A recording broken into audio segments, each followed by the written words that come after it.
Right breaking news అయితే చూస్తున్నాం. ప్రధాని మోదీ అమెరికా పర్యటన ముగించుకొని భారత్ కు బయలుదేరారు. ఫ్రాన్స్ అమెరికా పర్యటన ముగించుకొని ప్రధాని మోదీ స్వదేశానికి తిరుగు పయనమయ్యారు.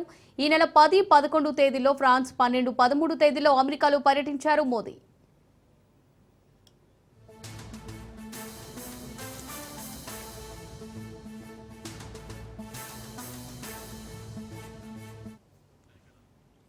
రైట్ బ్రేకింగ్ న్యూస్ అయితే చూస్తున్నాం. ప్రధాని మోదీ అమెరికా పర్యటన ముగించుకొని భారత్ కు బయలుదేరారు. ఫ్రాన్స్ అమెరికా పర్యటన ముగించుకొని ప్రధాని మోదీ స్వదేశానికి తిరుగు ప్రయాణమయ్యారు. ఈ నెల 10, 11 తేదీల్లో ఫ్రాన్స్, 12, 13 తేదీల్లో అమెరికాలో పర్యటించారు ప్రధాని మోదీ.